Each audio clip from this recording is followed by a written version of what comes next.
Hi friends, +2 വിദ്യാർത്ഥിനിയുടെ economics answer sheet പിടിച്ചു വെച്ചു എന്ന രീതിയിൽ റിപ്പോർട്ടർ TV റിപ്പോർട്ട് ചെയ്തതായിട്ട് നിങ്ങളുടെ ശ്രദ്ധയിലൊക്കെ പെട്ടിട്ടുണ്ടാവും.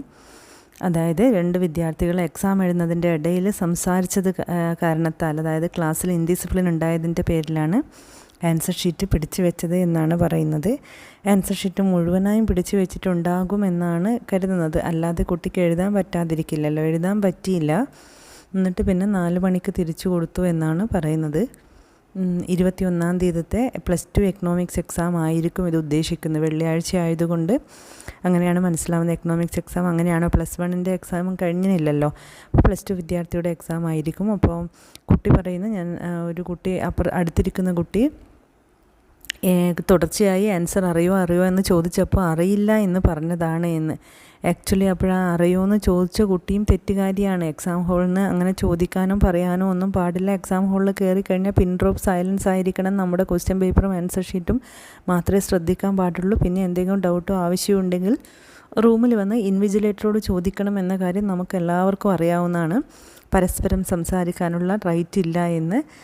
അപ്പോൾ ഇവിടെ റിപ്പോർട്ടർ TV അത് റിപ്പോർട്ട് ചെയ്തതായിട്ട് ശ്രദ്ധയിൽപ്പെട്ടു. വളരെ ആകാംക്ഷയോടെ ഒത്തിരി സീരിയസ് ആയിട്ട് തന്നെയാണ് ഇത് റിപ്പോർട്ട് ചെയ്തിരിക്കുന്നത്. കുട്ടിയുടെ സങ്കടവും ശരി തന്നെയാണ്. പക്ഷേ യഥാർത്ഥത്തിൽ എവിടെ എന്താ നടന്നത് എന്ന് നമുക്കറിയില്ല. ഈ റിപ്പോർട്ട് ചെയ്യുന്ന മാത്രമേ നമ്മൾ കാണുന്നുള്ളൂ.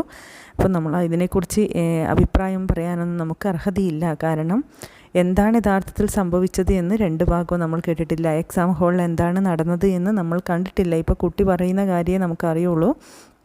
കുറച്ച് സമയം പിടിച്ചു വെച്ചതുകൊണ്ട് കുട്ടിക്ക് മുഴുവനായി എഴുതാൻ പറ്റിയില്ല എന്നാണ് ഇപ്പോൾ അറിയാൻ വേണ്ടി പറ്റുന്നത്. പക്ഷേ അങ്ങനെ ഏതെങ്കിലും ഒരു അധ്യാപകൻ പിടിച്ചു വെച്ച് കുട്ടിയെ എക്സാം എഴുതുന്നതിൽ നിന്ന് എത്തുമെന്ന് ഞാൻ വിശ്വസിക്കുന്നില്ല. ചിലപ്പോൾ തെറ്റ് ചെയ്തിട്ടുണ്ടെങ്കിൽ തീർച്ചയായിട്ടും അതിൻ്റെ പണിഷ്മെൻറ്റ് ചിലപ്പോൾ ഏതെങ്കിലും രീതിയിൽ പറയുകയോ ചെയ്തിട്ടുണ്ടാവാം. പക്ഷേ അങ്ങനെയാണെങ്കിൽ പോലും കുട്ടിക്ക് പിന്നീട് എക്സാം എഴുതാനുള്ള എക്സ്ട്രാ ടൈം കൊടുക്കുമായിരിക്കും എന്നൊക്കെയാണ് ഞാൻ വിശ്വസിക്കുന്നത്. ഇത് നമുക്ക് അറിയില്ല. അപ്പുറത്തെ സൈഡ് എന്താ നടന്നത് എന്ന് നമ്മൾ കണ്ടിട്ടില്ല. നമ്മൾ ഈ ചാനൽ റിപ്പോർട്ട് ചെയ്തത് മാത്രമേ കേട്ടിട്ടുള്ളൂ. എന്തായാലും ഇപ്പോൾ ഇത് കേൾക്കുമ്പോൾ നമുക്ക് സങ്കടം തോന്നുന്നുണ്ട്. എന്താണ് ഇനി യഥാർത്ഥത്തിൽ സംഭവിക്കാൻ പോകുന്നതെന്ന് അറിയില്ല. കുട്ടി പരാതിയായി മുന്നോട്ട് നീങ്ങുന്നുണ്ട് എന്നാണ് അറിയുന്നത്.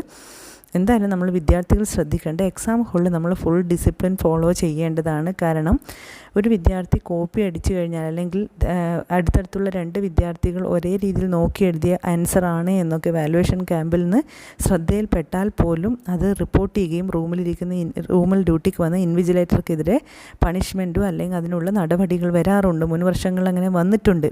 അതായത് അടുത്തടുത്തിരിക്കുന്ന 15 കുട്ടികളുടെ ബോട്ടണി സുവോളജി ആണെങ്കിൽ അടുത്തടുത്തിരിക്കുന്ന 20 കുട്ടികളുടെ മറ്റ് പേപ്പർ, അടുത്തടുത്തിരിക്കുന്ന 15 കുട്ടികളുടെ ആൻസർ ഷീറ്റ് ഒരു അധ്യാപകനാണ് വാല്യൂ ചെയ്യുക.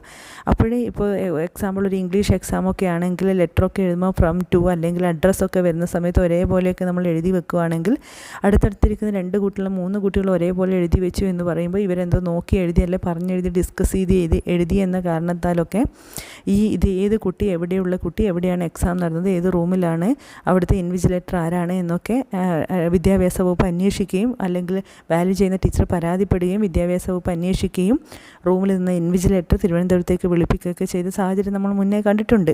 അപ്പോൾ ഇതെന്താ യഥാർത്ഥത്തിൽ സംഭവിച്ചത് നമുക്കറിയില്ല. എക്സാം ഹാളിലെ ഡിസിപ്ലിൻ ഫോളോ ചെയ്യണമെന്ന കാര്യത്തിൽ ഒരു സംശയമില്ല. പക്ഷേ ഇത് യഥാർത്ഥത്തിൽ എന്താ സംഭവിച്ചതെന്ന് നമുക്കറിയില്ല. ചാനൽ റിപ്പോർട്ടർ TVയുടെ റിപ്പോർട്ടിൽ നിന്നാണ് എനിക്ക് മനസ്സിലായിരിക്കുന്നത്. നിങ്ങൾക്ക് വേറെ എന്തെങ്കിലും വിവരങ്ങൾ അറിയോ? നിങ്ങൾ മലപ്പുറത്തുള്ള കുട്ടികളൊക്കെ ആണെങ്കിൽ ചിലപ്പോൾ നേരിട്ട് എന്തെങ്കിലും വിവരങ്ങളുണ്ടോ എന്നൊക്കെയുള്ള കാര്യം വീഡിയോയുടെ താഴെ കമൻറ്റ് ചെയ്യാം. എന്തായാലും കുട്ടി പറയുന്നത്, ഞാൻ സംസാരിച്ചിട്ടില്ല, ഞാൻ ഇങ്ങനെ അറിയില്ല എന്ന് മാത്രമാണ് പറഞ്ഞതെന്ന്. അങ്ങനെ ഒരു വാക്ക് പറഞ്ഞതുകൊണ്ട് മാത്രം ഒരു ടീച്ചർ ആൻസർ ഷീറ്റ് പിടിച്ചു വെക്കുമോ എന്നൊരു ഡൗട്ടും എന്നിലുണ്ട്.